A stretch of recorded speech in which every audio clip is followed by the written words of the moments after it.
That's what's happening anytime you do something that makes it more convenient for a lot of people, is that some people are going to screw it up. Like, that's just the world. There's no gaming that out of the system. This is a message brought to you by Patrick and Dale from Challengers Comics. It's pretty good.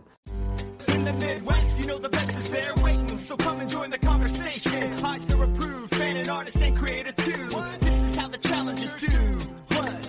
Keep the conversation moving along. Keep reading comics, keep your local store strong. If it's hard, then it's a job for the challengers. What? Comics and conversation, y'all. From Challengers Comics in Chicago. This is Contest of Challengers, a comics industry business podcast with Patrick Brower. Patrick Brower. Patrick Brower. Patrick Brower. Patrick Brower. Patrick Brower. Patrick Brower. Patrick Brower and W. Dal Bush. W. Dal Bush. Dal Bush. Del Bush. Dal. Del. Del. Dal. W. Dal Bush. Here's Patrick and Dal. Welcome back to Contest of Challengers. This is Patrick, and once again, looks like it's going to be a solo Patrick episode. That's okay. I'm prepared. I can move forward. I've got stuff to talk about. Are you seriously doing this again? Like, what? This is like the third episode, and you're still not going to let me say anything? You make me sit here and you do your whole mailbag thing, and I just got to sit here quiet? I was waiting for you to say that you had something to say. Yeah, I guess I didn't have anything. All right. Well, do you want to participate in this one? I mean, I'm sitting here. I guess I might as well. Okay. So I want to start this episode. Patrick, I'm back on the podcast. I'm back on the podcast this week. Wait, but you've been here the last 3 weeks. What are you talking about? We were doing a bit. I'm back on the podcast. Let me tell you a quick story. Okay. So, welcome back, Dal. Thank you, Patrick. Everyone thought you were gravely ill, lost a limb. Somebody surmised that you were in Turkey for the same hair transplant procedure that MJF went through. You had mentioned that was me, by the way, that people had reached out privately or publicly to wonder about my status, and I had laughed heartily when you told me that, and I told you they got it all wrong. Patrick's the one who's always a risk of being out with injury or illness. Basically, the short story is there were some family things I needed to take care of out of state very suddenly. The out of state part is more or less done. The family things that need to be handled are still ongoing, but they are ongoing in a way that I can handle them remotely. So I am back in the store. I'm back on the podcast. I'm back in Chicago. Here's a quick little anecdote about the podcast, though.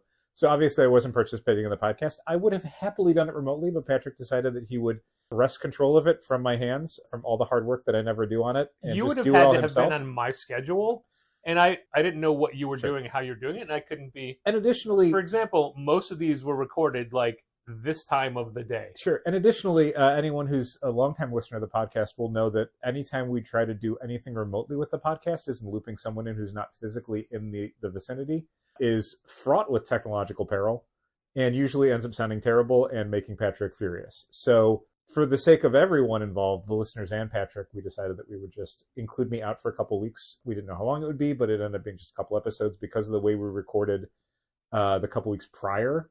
I think I was able to have my absence covered a little bit because we recorded right before. Oh, sure. We did Saturday evenings. Yeah, we did the Free Comic Book Day one that would have gone out the following week, 5 days early. So I was able to be on one last one, and then you did a couple. But anyway, so part of this I had to drive back from Florida with a bunch of stuff in the car. And so I had a 17-hour drive, and I was looking for ways to sort of kill the monotony of it a little bit. Unlike our employees, I don't love the monotonous tasks. So I decided I don't really listen to podcasts anymore, but I had subscribed to some. Let me pull up the WTF at TFW podcast. That's the Transformers podcast I used to listen to 5-6 years ago. I hadn't listened in a while, but I still have the subscriptions active.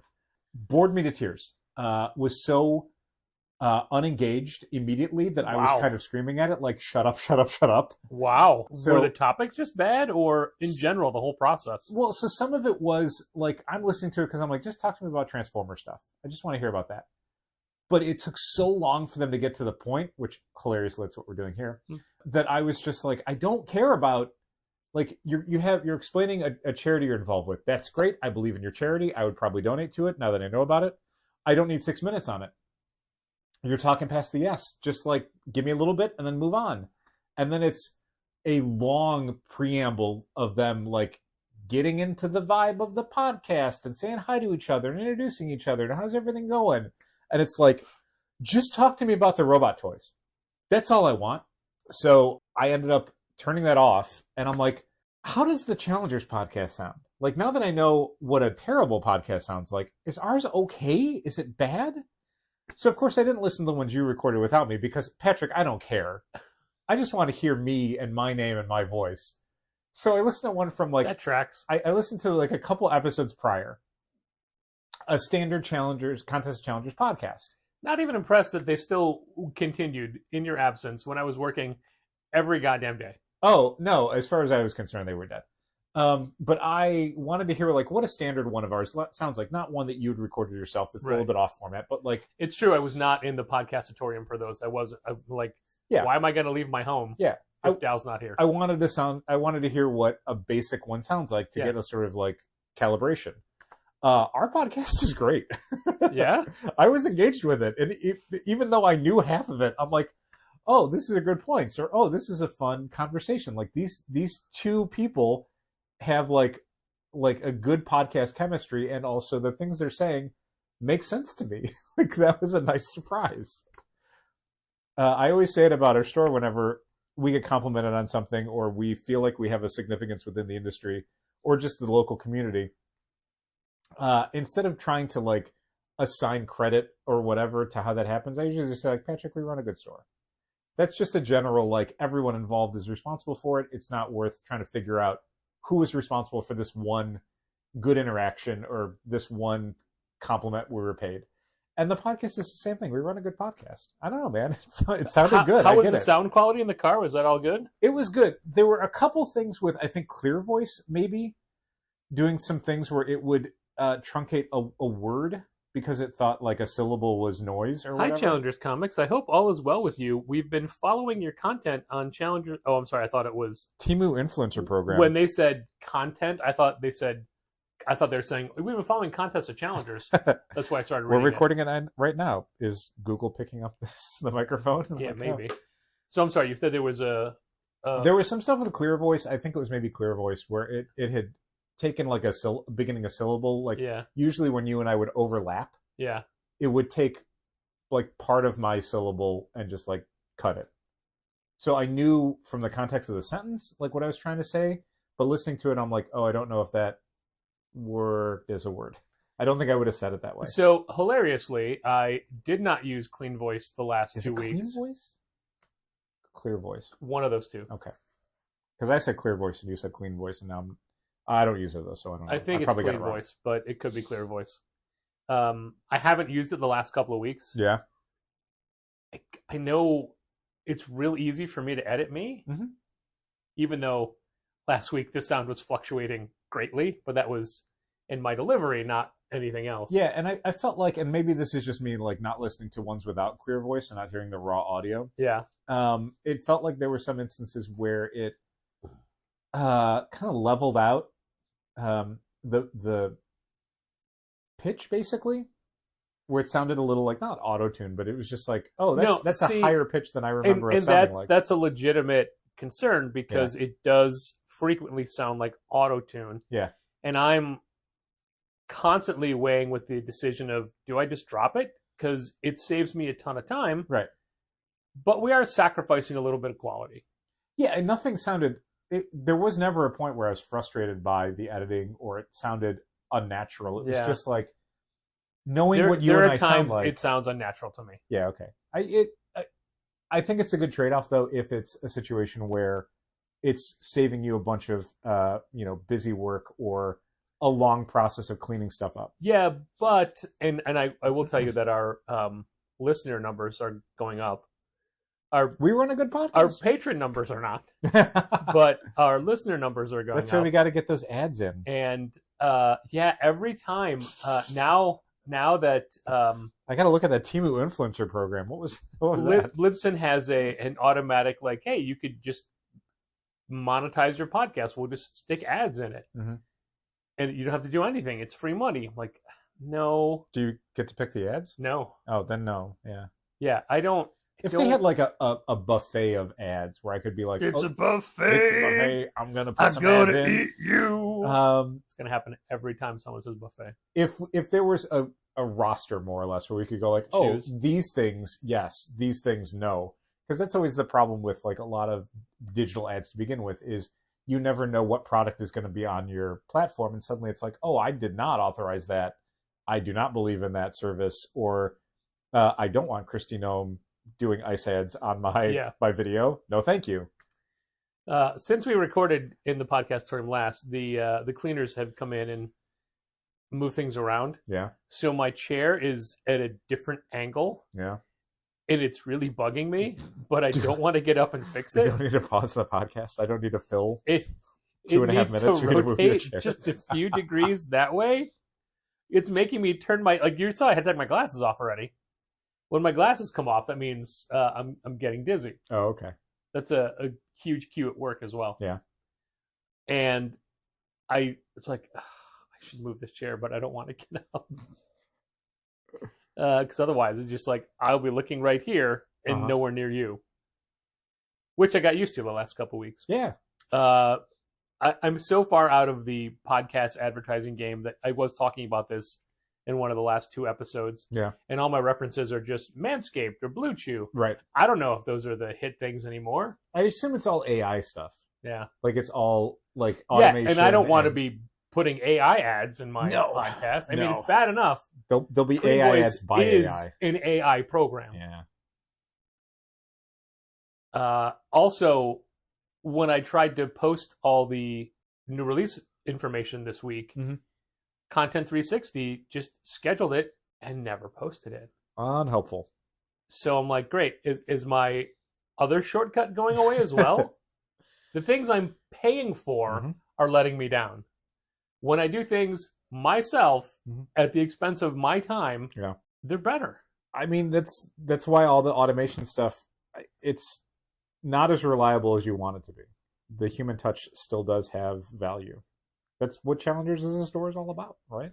Like you could go on, Amazon or whatever and look for a graphic novel and it'll give you some suggestions about like, here's other graphic novels other people bought this graphic novel. But if you go to Challengers or a comic shop, hopefully someone there can give you a more personalized human recommendation. You're having a conversation with someone where you're getting feedback on that sounds good, that doesn't sound good. I looked at this looks like what I want, but maybe, or something completely outside the box where it's like the algorithm would never give you the suggestion. Well, here's an example of where the human touch I don't think has value. No.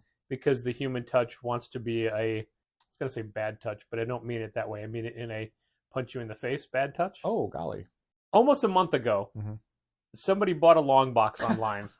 They sure did. Yeah. And they bought it for local pickup. Yep, which is the only way you can buy it. We have a setting for our larger supplies that we can't ship.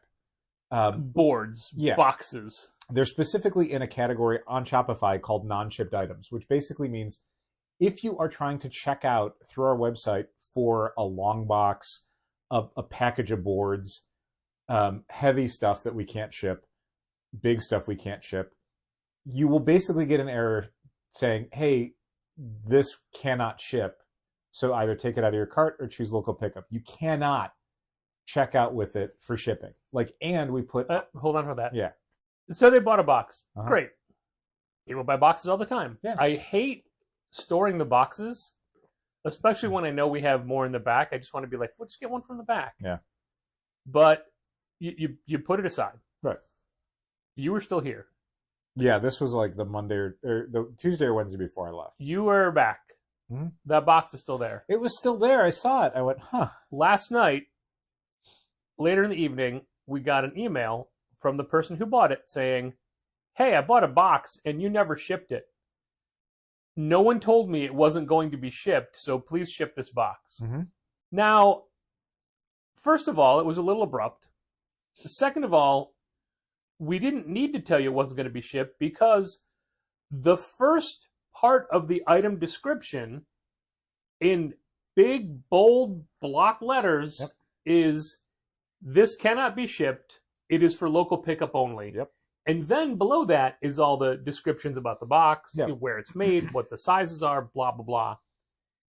You have to pass all of that to get to the cart. Yep. And I double check because I don't buy stuff on our site all the time, but I want to make sure whether it's on your phone or a desktop, you have to scroll past that bold block of text that's saying you can't ship this to checkout. So, in fact, we did tell them. Yeah. And again, when you're checking out, the shipping option is not available. Yeah. You didn't pay for you have shipping. to- You have to choose local pickup. And again, once you check out, every email you're getting is basically saying it's ready for pickup, where you can pick it up at. Nothing says it's being shipped. There's no tracking information. I do notice when I pay for my stuff online from the store, because sometimes I do that, I get an obsessive amount of emails about the transaction going through. Yeah, and honestly, it's a Shopify thing. It's a shop thing specifically. There's a few additional notifications we do not send out. Like, you can send someone a notification saying your item has been picked up.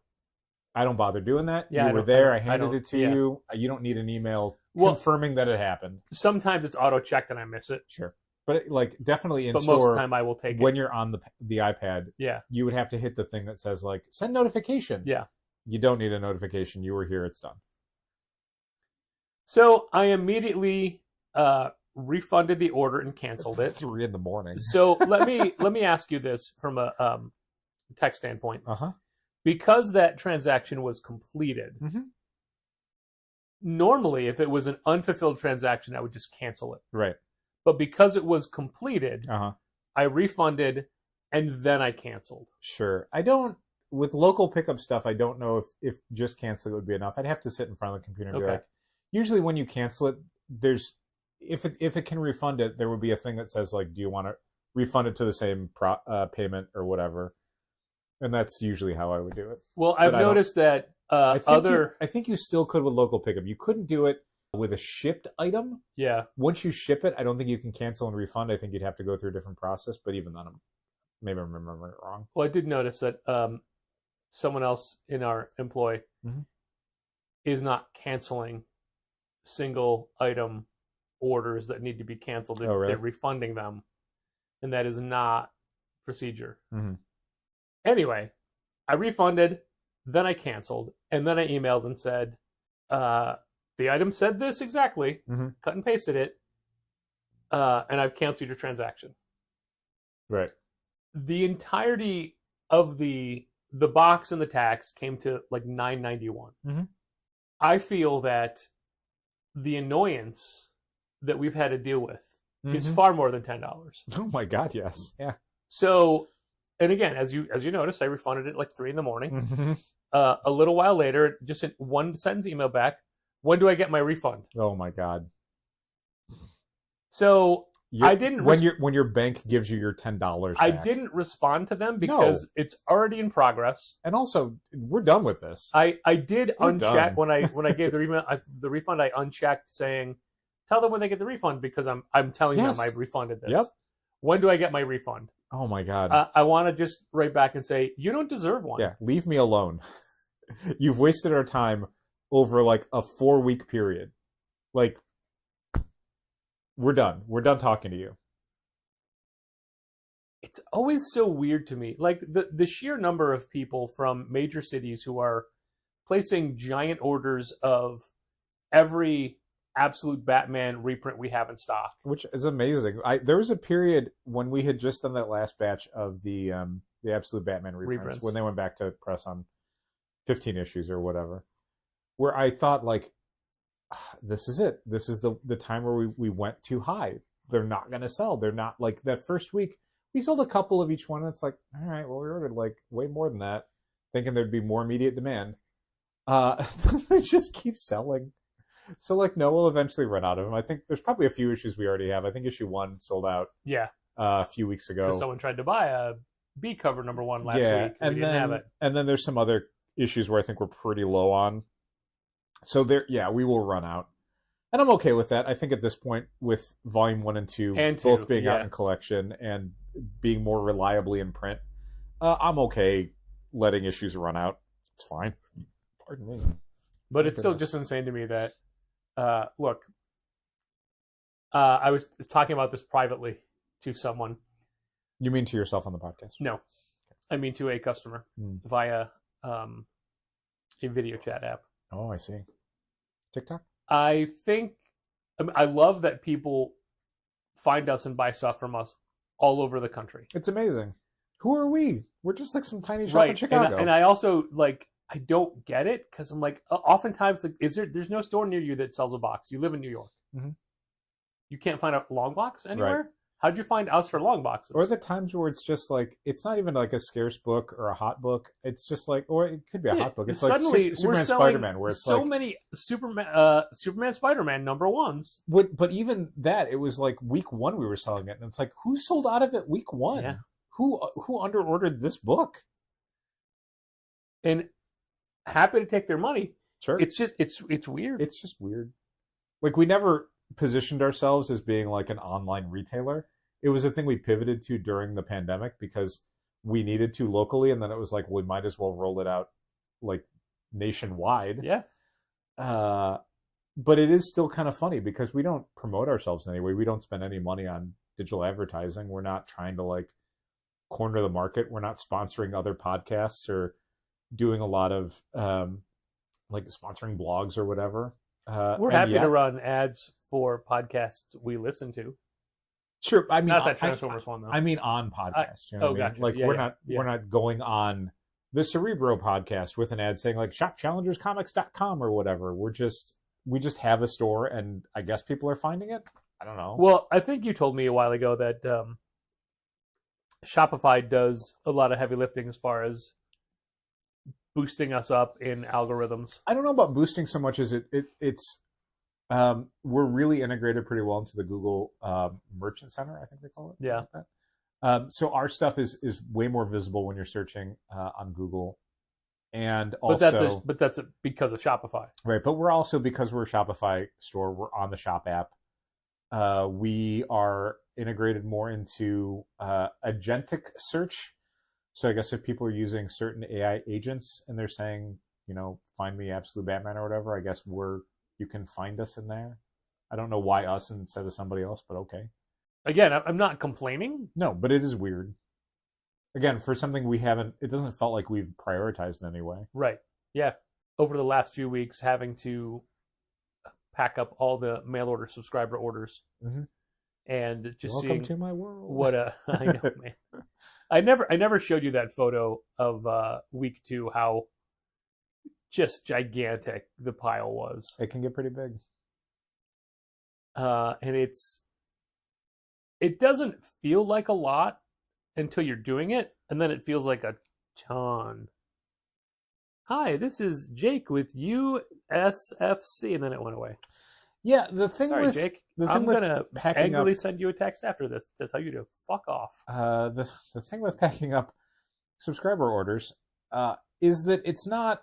If I don't visibly have, or I guess audibly have, at least some profanity that I remember, I don't know whether to check explicit or not. Just at the end explicit. of it. Well, but like the last 2 weeks, there wasn't any. I don't think. Oh, is it just me then? No, but it's me when you're here. Oh, that's what I meant. Like, was I making you more vulgar?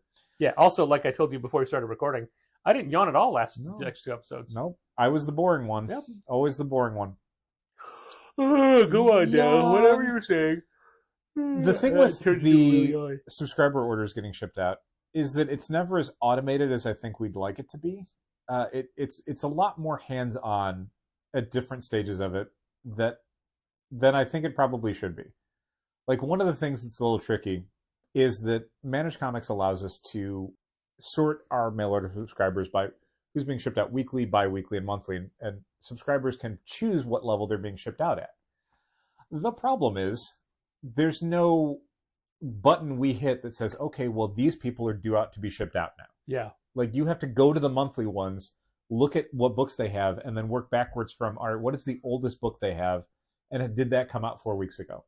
And you have to do that for each subscriber, and then make a little list of like, okay, now who needs to be shipped out? And you got to do the same thing for bi-weekly. Weekly is a little easier because you just do them every week. If they have anything this week, they're getting an invoice. Great, done. There are several people who are down for weekly who get one book a week, And I always feel a little bit bad because, shipping is like minimum $7. Yeah. But no get one's making them do that $4 weekly. book. Yeah. I would highly recommend, if you're only getting a book a week, maybe move your shipping cadence to bi-weekly or monthly. The other thing is that anyone that we ship out, comic books, not graphic novels, needs to have bags and boards added onto their order. We don't provide those for free for our subscribers. That is a material cost that we can't afford to just give away. That needs to be paid for. Quite a labor cost as well. Yeah, the labor cost we do give away. I'll bag and board them. That's included in part of the service, but we do need you to pay for the bags and boards. I do want to point out that we've never charged handling fees. Correct. We charge what the post office charges. Yeah, but the problem with the bags and boards is that is an additional item that needs to be added on to every order. So when we're doing something like someone's having 8 of their comic books invoiced and shipped out, we can't just hit a button and invoice them.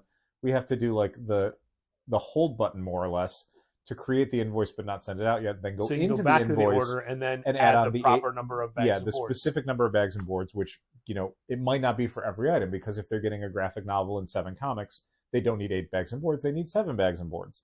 So those have to be added on, and then you have to send the invoice out. So this is something you have to do for each subscriber, as opposed to just hitting a button and. It's good. It's good. It did. Okay, I'm watching the counter to make sure. Yeah. So because the noise it makes sounds like it got turned off. Exactly. That happened to me last week as well. But anyway, it didn't come up as spam. Yeah. So there's a bunch of things with sending out the subscriber invoices that I wish were automated. I wish were more something that was done internally within the system, but currently they are not, and therefore the actual packing is one thing and invoicing is another, and each of those tasks takes a little while. Yeah. And so a bigger list of those subscribers on a given Tuesday means that you're spending half of your day doing that. We don't have like a dedicated warehouse team. We don't have a dedicated warehouse. So that's just stuff that, I would have to do on a Tuesday, or if Patrick's filling in for me, he has to do. It is definitely something that you don't realize. Aw, an email came in and bumped that text out I was trying to get rid of. Oh, no. Thanks, Sarah Scribbles. Yeah, it's never as fast as you think it's going to go. No. There was a point where we'd finished pulling Lunar and PRH was next, but because of the massive list of mail order subscribers, I was just cheating and pulling them first so I could pack all of them up. And mainly because it was such a big week a week ago, we needed the room in the subscriber boxes. Sure. One person alone was an entire box. Like, we need to put this box back in so we can spread things out. Mm-hmm. So I wanted to go through and knock those out before we started just regular alphabetical club pulling. Sure. And it took longer than I thought it was going to do. Yep. I was trying to get it done before Molly came in to start taking care of PRH, but I did not. I had to keep making her wait. I'm like, I'm still doing these guys. Mm-hmm. Do something else. But, we definitely have a system and a pattern and a rhythm for it. Yep. It's just not the most time efficient. I mean, I think it's efficient. It's just due to the constraints involved. Yeah, I think it's unavoidable. Again, the fix for it would be to automate out a lot of the alterations that we have to do. Like if there was, and maybe this is something that Brian from Managed Comics, who's always harping on me to do more Shopify Flow stuff, that could be automated out. That there would just be full disclosure, I don't know how to do any flows. I don't know. No, oh my God, me neither. I think I've done a one bunch of retailers who live by it and Sure. can make flows for everything. Sure. I don't understand it. I think we have one or two, and it's basically just automated email stuff for when you sign up for an email and you get a code for 10% off, Yeah. I think. Suddenly, a lot of those Rothschild codes are coming back in. That's great. That's what they're there for. Sure, but it's like, how are you just finding out now? We run a good website. That's the kind of the one main thing is like, website. If we could get some of that, the busy work of like formatting the invoices and getting them shipped out, if that could be something that was done more internally through Shopify, that would probably save us some time. Yeah. And also, again, just on the Managed Comics end, like not having to go through and make a list of like who gets invoiced this week. That genuinely takes like 15 to 20 minutes each week to figure that out, instead of just, again, hitting a button that like all these people get in, like who gets invoiced? Here they are. Here's the last time they were invoiced. Here's why they qualify. And then hit a button to invoice them. And then the invoices all include the right bags and boards and whatever. So it's probably easy to make a flow that once we assign, like if we were to go through all of our mail order people and assign them first week, second week, third week, fourth week for the month, we could probably set that up. Obviously, the weekly people would be all of them. So the problem is we couldn't do that through Shopify Flow that I would think of because the items need to get processed onto a draft order through Manage Comics. Yeah. You could probably anywhere, you could just do a spreadsheet where you say, here's the people who go out each week, and then add on to them as each one comes in. But that's one, assuming no one ever changes their shipping cadence, which when they do that, you don't get a notification. Yeah. So you would just suddenly be invoicing someone. They're like, wait, I thought I wanted biweekly. And it's like, oh, I didn't see that. Great. There's also the problem of how many release days there are in a month. Right. Well, that was going to be my point of that means fifth weeks are nobody. Yeah, exactly. Or just the weekly people. Yeah. And then additionally, like... Which, I mean, to be fair, people want to be shipped out monthly, not every 4 weeks. Right, exactly. But that's how I do it. I do it monthly is every 4 weeks. Yeah. Because that's the only way you can really calculate it. So yeah, there's stuff like that. And it would be nice if... And you did explain to me there's very specific customer circumstances where people cannot get invoiced before the 15th or whatever. Yeah, there's a couple people who have reached out when we've tried to do every 4 weeks and said, no, I need it to be once a month. I need it to be the last Wednesday of the month. And yeah, there's too many specific and individual considerations to be made for it to be a fully automated setup. But here's the flow automation I really want, and I think about it constantly. One of the things that we do is we, much like the subscribers, we do not include bags and boards when you get your book shipped out. Yes. If you buy a comic book on our website, you need to buy a bag and a board for it, or we will ship it out without a bag and a board. We will assume you do not want one, and we will ship it out that way. I would never personally get a comic book shipped out without a bag and a board, so in my head I'm always like, did this person know they were doing this? Because they shouldn't do it this way. But since you have to opt into it and you have to manually add it, I'm sure people miss it for a number of reasons. They just overlook it. They don't think about it. They don't read the thing that says you're not going to get a bag and a board. You need to add a bag and a board. So what I would love to have is a flow where it automatically adds an amount, not even an item necessarily, but an item would be great, to a cart at checkout. When if you're getting 7 comic books, you're going to get invoiced for an additional 35 cents times 7 as a handling charge, but the handling charge is just bags and boards. So the pop-up doesn't happen anymore. It's always a built-in. Well, that's the thing. Like, I would still want it both ways because I'm sure. No, I'm asking you. No. Like the pop-up would happen regardless. Like that happens all the time. Okay, so we would have to either like remove that app to make the pop-up stop happening. But here's the thing, like, and this is me talking it out more than explaining it. The problem with it is you would also need to account for the fact of like, what if somebody already manually added bags and boards before they got to that stage in the process? Now you're invoicing them for bags and boards when they've already gotten bags and boards, and you're either overcharging them, or you need to refund them, or there needs to be logic within the process that says if someone's added bags and boards, don't also do this. But then what if they didn't add enough bags and boards? And so on and so forth. So it's like all of this. So you'd either have to remove bags and boards. There's a high potential for error from the website. And that's what we find with a lot of the things that we institute is it's fine like 90% of the time. And then 10% of the time, we all have to do twice as much work because someone bought a box for local pickup thinking they were getting it shipped for free, I guess, which makes 0 sense. And then a month later realized that they did it the other way and are mad at you because they missed it. So like, that's the problem with doing any of this stuff and why any Shopify Flow stuff, I just think, yeah, it's good until it screws something up. Then when it screws something up, it's not good. Okay, 2 things. Yes. They're separate things. Okay. One, my question is there still a pop-up on the website when somebody buys a single issue comic that says, hey, do you want a bag and a board? As well as at the bottom, don't forget your bag and board. Yes, I believe so. Okay. It's not a pop-up. I think it's more in the cart. Okay. Because it used to be cart, there's a thing. Yeah, we've used different things over the years. I don't know if the way Shopify currently does its website would allow for that, and I don't know that we would want a pop-up necessarily, but yeah, it's on each item page, but it's also a pop-up in the cart. Okay. Can we, using that same app, and this is me, now that I do more of these things, or can do more of these things, when we're adding the specific tag for adding the item of bag and board, is there a way to put onto all of the bulk supplies a generic, this item cannot be shipped? What do you mean? For every single issue comic that we sell, we have that thing in it that says, "Sure, do you want a bag and board?" Mm-hmm. You know, we tag that item to be added to the listings. Yes.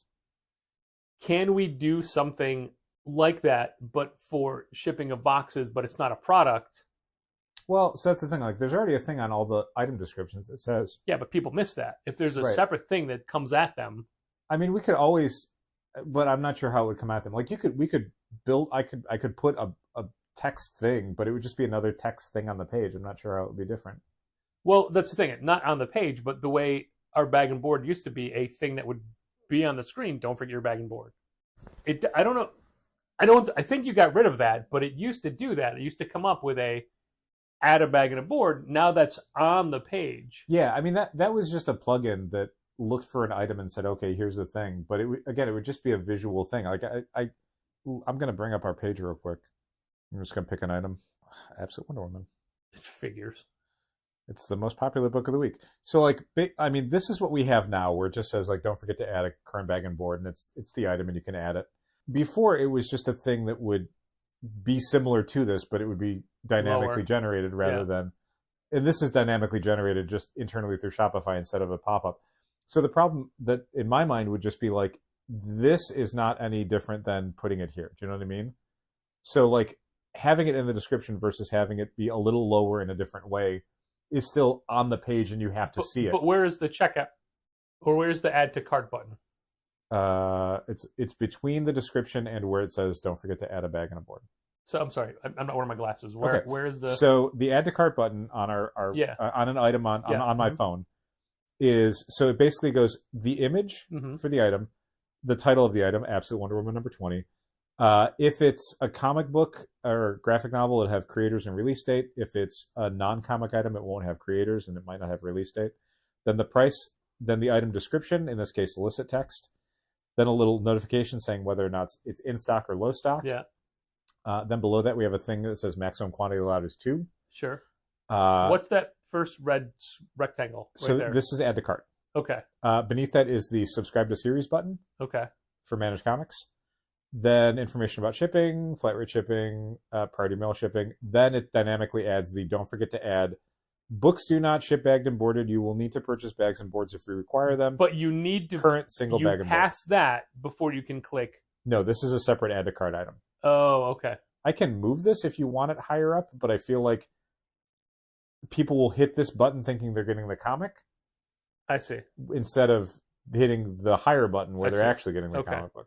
It's just that it is feasible that somebody could be scrolling through this item and add it to cart and do all that without ever getting down to the bag and board part. I'll go you one better. On the front page, I think. Well, let me go to... I'll go you one better. Why is Gamora? Let me go to New This Week.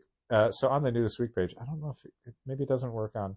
Yeah, you can add to cart right here. You never see any solicit text. You just go add to cart. Boom, done. And then when you go into cart, it doesn't say anything about, hey, do you want bag and boards? Well, if I can get this to actually... So it should, but it looks like it's not showing it on here. So I'll have to investigate if it can work on mobile. So I don't know. So in general, that's why I think about doing it as a flow, because no matter how you do it, people will miss it. Yeah.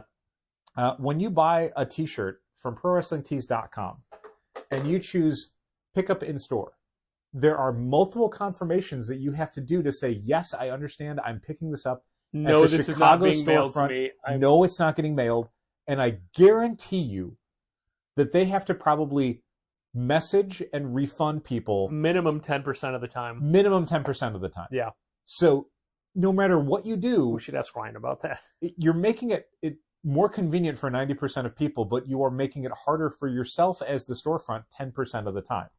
Like, that's what's happening anytime you do something that makes it more convenient for a lot of people is that some people are going to screw it up. Like, that's just the world. There's no gaming that out of the system. That's just how it all works. And it sucks. I was thinking about the other day, like, so we have a thing on our website where you can send a customer message. And to me, that's what I want on any website. If I'm on a website and I need to talk to them, I don't want to have to jump through a bunch of hoops you to want do a it. contact form. I want just the thing I type in my message, they get back to me, whatever. That's me as a consumer. From our end of it as a store, we get bombarded with a bunch of spam messages, a bunch of ridiculous questions, people who are hitting us multiple different ways with the exact same question. Yeah. A bunch of annoyances where it's like, oh, we gave people an easier way to contact us, and that means everybody has an easier way to contact us, including the people that we would specifically like to set up barriers so they can't contact us as easily. But that's still a thing where I feel like that's an important thing for business. It sucks for us, but I think it's a minimal thing that a store should do.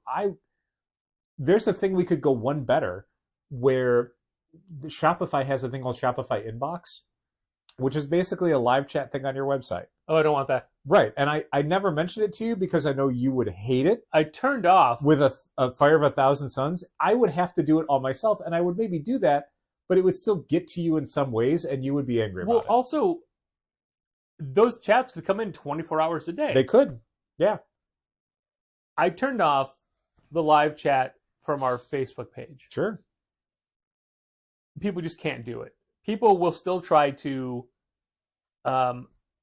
message questions via Instagram. Sure. And this is me being a bad social media person, but if we are not connected on Instagram and you send a message, it goes into my request folder, which you treat as a spam folder. Which I treat as a spam folder. Because I don't think that is a way to conduct business, even though I myself have reached out when I have no other recourse. The quickest when way... I have no other recourse, we have plenty of other resources. The quickest way to get on Patrick's bad side, maybe permanently, is to, over social media, make a request to have a book held or added to your subscription list. Never, ever do that. I can't warn you sternly enough. And I know a lot of stores do that. And he that. will carry it as a grudge probably for the rest of his life.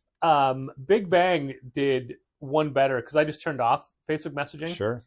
They have it automated that if you they left theirs on, but if you message them, you get an automated reply saying, "We don't respond to Facebook messages. You need to contact us through this store." Yep. Which that makes sense, but I also don't want to.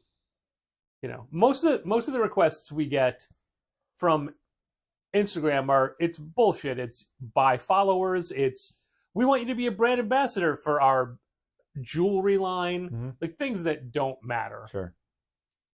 Every once in a while, it is a small creator we've never heard of, and I just feel like if you're going through all this effort, reach out to the store directly. Yeah. That I know it sounds like a very old person thing to say, but we have a website. All that stuff is on our website. That doesn't mean that we're immediately going to get back to you. No. Dealing with the Discord channel server for all of the Indie Bookstore Day. Mm-hmm. And look, I've not been back on Discord since Independent Bookstore Day has been over. No. So I'm done with it. Until next year. But the number of people who had said, I really wish all this was sent via email. Mm-hmm. And the organizer said, all right, we'll use more email next year. Like, because Discord, you can't weed out the unnecessary servers. Yeah, channel. I mean, you can. It's damn it. Yeah. So Discord, like a lot of social media, not platforms necessarily, but I get like just communication platforms, I guess is how I'd maybe term Discord, is really good if you know how to use it. If you don't, it's going to feel impenetrable and frustrating. Like Discord is a chat forum and a message board kind of at the same time, but both those move at drastically different speeds. A message board is something where you post and then someone else posts after you, and then you can kind of scroll back. It's easy to find stuff, it's easy to search stuff. a chat forum this is happening in real time. It's kind of the difference between a phone call and a letter, you know? When I'm watching so those happening simultaneously can be disorienting if you don't know how to operate it. Like, to people who know how to use it, it's like, oh, well, these are pinned, and this is something where everyone's getting pinged, and these are different roles, and this is like, oh, no, you gotta slow down. So the one role I want, cinnamon. When I'm watching live streams, let's say if I'm on YouTube, I turn off the chat bar.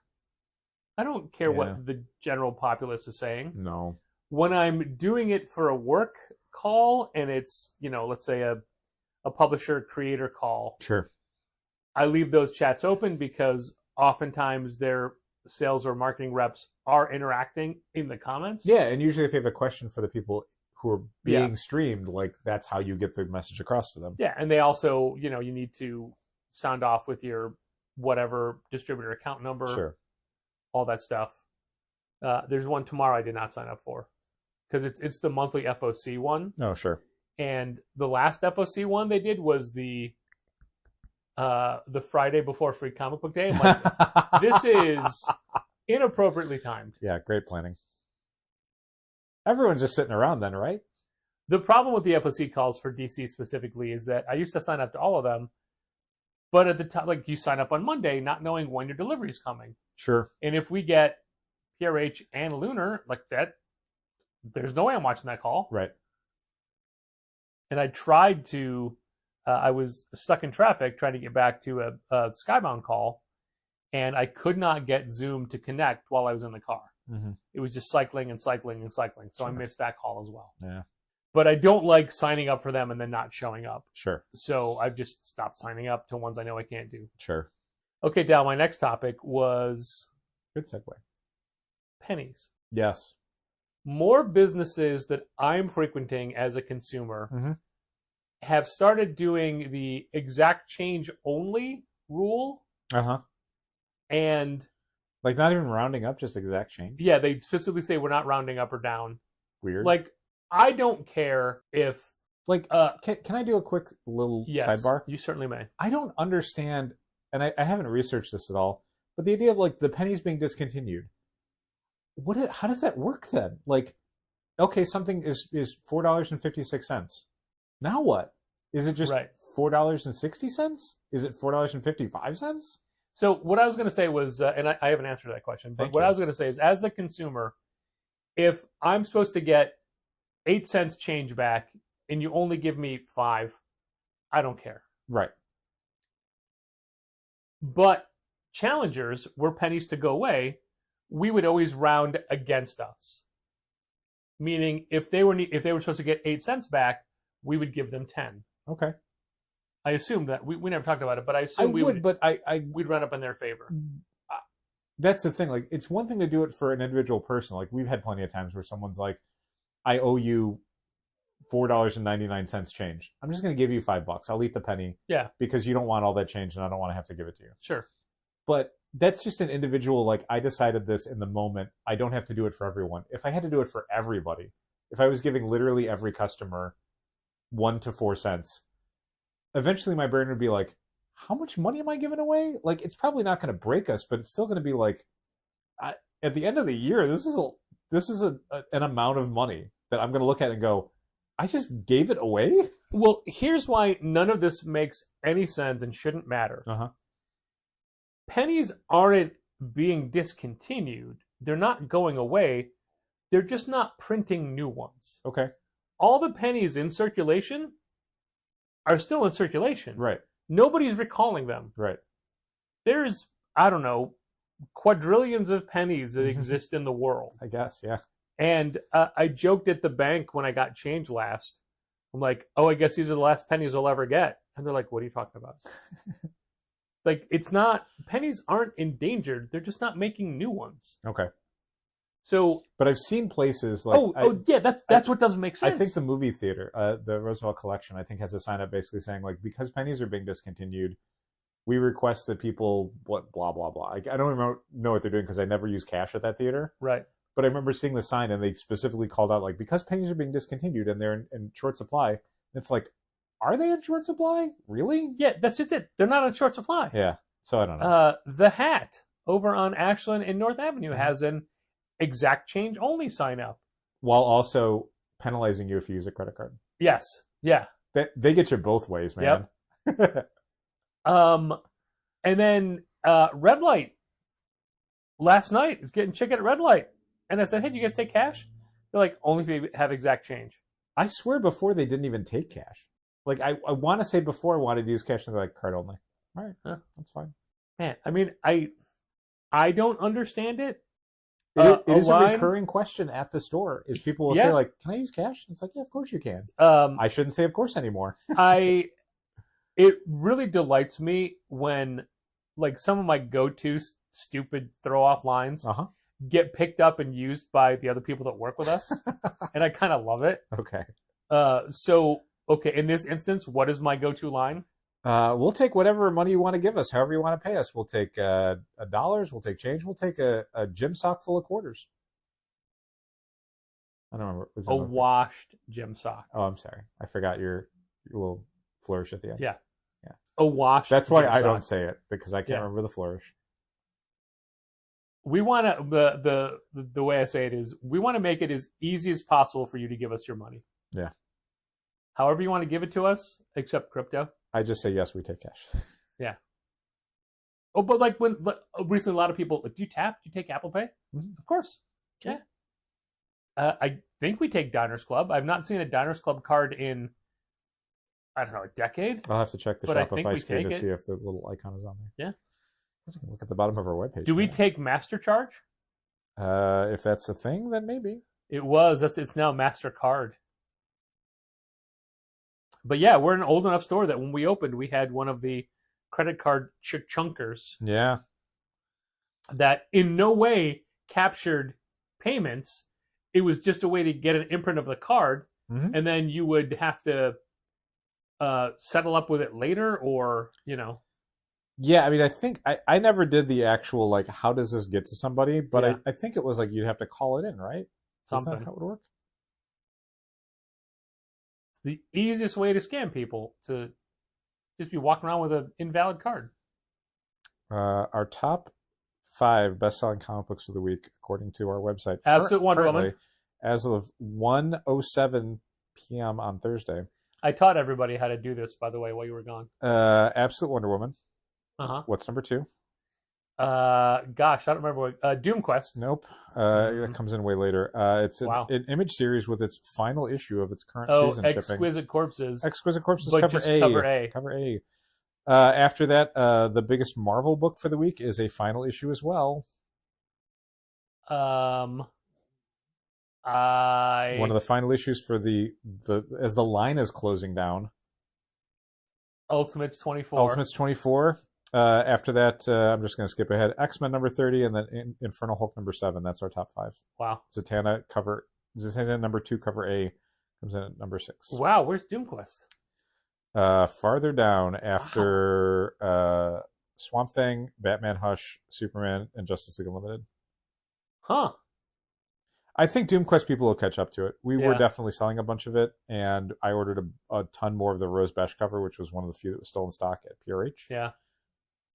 But yeah, I think it's one that we will have to hand sell more. We were doing it, but we'll have to do it more. We were congratulating people as they bought it. We weren't going out our way to say, hey, don't forget, That's true. Yeah. I mean, we were hand selling it in a sense where like it was on different. We were justifying their different transaction. screens and stuff. Yeah, you know? yeah, that's true. It is really good though, and it is it's perennial. real fun. It doesn't tie into anything going on right now. The ending of the first issue made me laugh out loud. It's a really good last page. It's a good gag. Ryan North and Francesco Mobili did a good job on that gag. Obviously, Ryan North structured it in a way where this is the final page. Yeah, but the drawing of it is real fun too. Yeah, it's a good gag. I honestly got I laughed. Sure, same. That was the thing I had mentioned to somebody yesterday, is that I think Ryan North does a great job with Dr. Doom as a character because he makes him ridiculous enough that it's fun, but also he never loses sight of the fact of like the character's innate nobility and villainy. So he's still a super villain. He's still a guy that you would be scared of, and you understand where he's coming from, and he's not a joke or a gag. He's not throwing like Hostess fruit pies out of a helicopter or something. Like he's still a villain, but he is absurd. Like there's a bit in Doom Quest where he, like, the premise of Doom Quest is that Doctor Doom's like, how do I make Latveria more powerful? Like Doctor Doom is powerful, but Latveria is a small, poor European country. Yeah, they're broke. So he sees Reed Richards basically giving a speech at a conference that Dr. Doom was not invited to. And like Reed just postulates this idea and Doom steals it. But then later in the story, he says that it's coincidental that Reed Richards had brought it up before Doom had done it. Yeah. And it's like, no, you stole his idea. No, Doom would have gotten to it. Uh-huh. Yeah, Doom improved upon Richards. Doom made it real. Doom took Richards' postulation and made it a reality, which makes him smarter. And it's like, you just stole Richards' idea, you moron. It's great. So anyway, like that's what Ryan North gets about Doctor Doom that makes his Doom stuff, you know, in FF, in One World Under Doom, in Doom Quest, kind of the ideal version of Doom is you get both sides of that character. You get the guy who is capable of being a threat to the entire Marvel universe, but also a guy who's like petty and hypocritical. It's great. He's like, Doom's great. He's a really good villain, and Ryan North is one of my favorite Doom writers, I think, for walking that line. Kate was buying a Fantastic Four Epic collection of the very early Lee and Kirby stuff, and cool. I'm like, why are you getting this? Oh, Molly recommended it to me. Why? Well, she says it's the best Doctor Doom. It's really not. I mean, it's the first Doctor Doom. Yeah, it's definitive, but I don't know if it's the best. I think those mean two different things. Also, I don't know that Kate is a 60s Marvel person, you know, who got into comics today from mainly DC books. Yeah. That is a completely different structure, layout, and tone. Yeah. And I don't know that I would like, let's get her into all the good stuff from today and slowly go backwards, not read these 1960s Marvel books. Yeah, I think for any modern fan getting into stuff, I think the farthest I'd go back is like the 80s. I think anything earlier than that, it's like you got to be really into a specific kind of vintage style to be into this. But yeah, if you're like a Nightwing fan, I wouldn't be like, well, you got to read like the Dick Grayson, Robin college stuff or whatever. Or even worse, the young Dick Grayson circus acrobat with dead parents moves into the Batcave. Yeah, like the Dick Sprang stuff or whatever. Yeah, unless it's the dynamic duo, year one stuff. I would definitely say, like, I think you can get away with, like, as far back as New Teen Titans. I think that's good. Yeah. Although I'd probably say, like, maybe just start at the Chuck Dixon stuff. I know Chuck Dixon's a problematic creator now, but I think his Nightwing stuff, I think, holds up. Yeah. I don't think that material is problematic. Nothing I'd want to see him writing on nowadays, but yeah, I think the Night and Bloodhaven collections, the compendiums that have been coming out, I think that's as good a starting point as any for the Nightwing character. I don't think heading all the way back to the 60s, 50s, 40s is doing anyone any huge favors.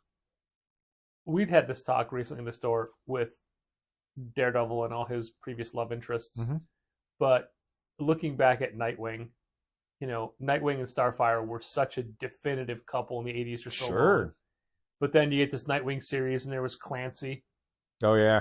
The Irish landlord. Yeah. There's a thing that was happening recently. I think it was in New Titans, which I wanted to love those first 3 issues, and I think they had problems. I think they're just paced in a really unfortunate way. The current run, you're saying? Yeah, the current Tate Bromble, Sami Basri run. Yeah. There's a point in the story where basically Nightwing, Starfire, and Cyborg are in an alternate reality and they don't know it. And in that alternate reality, Nightwing and Starfire are a couple again. And they kind of point out eventually like how, once they're awakened from it, how like inappropriate that is because Nightwing's with Batgirl. I'm thinking like, God, yeah, in my head, Barbara Gordon is his definitive love interest now. Yeah. Like seeing him with Starfire. That's what I was getting at right now. Seeing him with Starfire is like, no, wrong. What? But it's like, oh, yeah, that's how it was for like 20 years. Yeah. It was a long time. Like Batgirl wasn't a thing until way later, I think. But obviously, but- Robin should be with Supergirl. If anyone reads Batman, Superman World's Finest, you know that's what should yes. be. Yeah. Batgirl's like his sister. Like Supergirl is his love interest. No, she's not. Who hates him because he's annoying. I love World's Finest. I love all the Mark Waid stuff that's going on right now. I'm glad that Batman and Robin Year One's getting an explicit sequel. Explicit, not that it's going to be full of nudity and violence, but they're not just doing like a thematic. Here's another thing. It's like, no, this is the next thing that happens in the story. Yeah, we're not skipping ahead. We're not doing this, but with Jason Todd or whatever. It's just essentially issues 13 to 24 of that series. And now we know how to order those books too. High, higher than we're very doing. High. For this month's subscriber catalog email, we did something a little bit different. Oh, now it's we. Patrick did it. It was Patrick's idea. And Well, he did it. Yeah, but it came out of talking with a customer. Okay. And I can't remember if I mentioned it the last couple days, or last couple podcasts. I almost said newsletter. We always do a section at the top that says, "Hey, these are the copy orders. If you're getting Batman and Robin Year One, we're automatically subscribing you to Batman and Robin Year One Dynamic Duos, right? Because it's the exact same creative team and it's the next part of the story, right? When it makes sense and it's thematically linked and it's connected. Yeah, or like if you're getting a series, we'll give you the annual if it's by the same writer. But we don't when it doesn't immediately connect, and then there's a lot of gray areas, and we would rather err on the side of caution, and we don't like putting things in your boxes you didn't ask for. Yeah, and also like we want people to be utilizing the catalogs. If we're doing it all for you, you're not looking at the catalogs, and you're not finding other stuff, and you're not communicating what you do and don't want, and that means we're doing all of it for you, and that's something we don't have a ton of time for, and we might differ on what should go on your list. So we'd rather you have control of that. So this time I added a non-copy over section where it's books that make sense to copy over, but we didn't do it because it's not an immediate connection.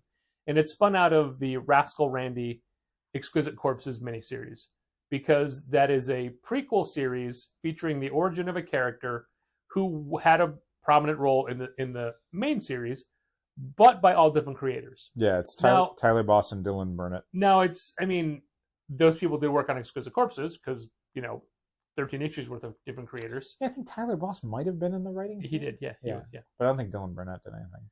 So we didn't add it, but we made a point of saying, hey, here's all these things we're not copying over. For example, there's a new Brubaker and Phillips standalone graphic novel called Unfinished Tales. It's not reckless. It's not criminal. But if you read those books, you'll probably want to add it, so go add it. Yeah. Or if you're down for Buffy, take a look at Angel. It's the same writer. It's the same universe. The stories are going to go back to back.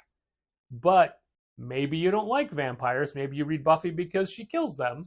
So we're not going to put that in your box automatically. Or maybe you just don't want 2 books. Yeah. Like, I get it. Like, some people are on a budget. They're just like, I can get a Buffy book, but I can't afford to get a Buffy and an Angel book with everything else I get. There's a bunch of, that's like, fair. do you like Giant Robot Hellboy?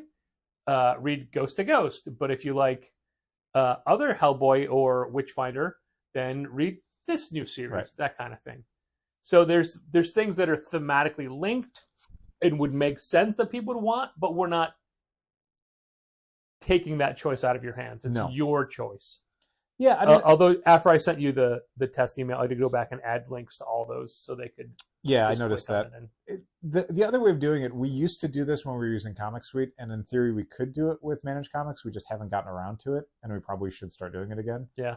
Which was targeted emails where we would go into basically everyone. I want to do Exquisite Corpses to Rascal Randy because it's still got time. Like we would normally do it for something like one of the first things we did it for was Unbeatable Squirrel Girl was doing an original graphic novel, and if it were another comic book, we'd be like, we'll just copy people over. But it's like, this is a $25 hardcover graphic novel. Yeah, I don't feel comfortable doing that for someone who signed up for a $4 comic series. So we use Comic Suite to say like, okay, who gets Unbeatable Squirrel Girl? And then we flagged them and said, okay, they're going to get this email. It says, hey, there's this hardcover coming out. But this is back, I think, with Comic Suite, where you would have to say, like, they had to respond to us and say, okay, I want it. Yeah. Now it could just hopefully be a link that we could put in there and say, just go here and sign up for it. So we kind of did this recently with Where Monsters Lie 3, the Kickstarter one-shot wrap-up of the series. And I emailed everybody who's down for Where Monsters Lie and said, hey, it's $15. Do you want this? Right. 70% of the subscribers of Where Monsters Lie wrote back and said, yes, I want this. One subscriber wrote back and said, I don't want this because I supported the Kickstarter.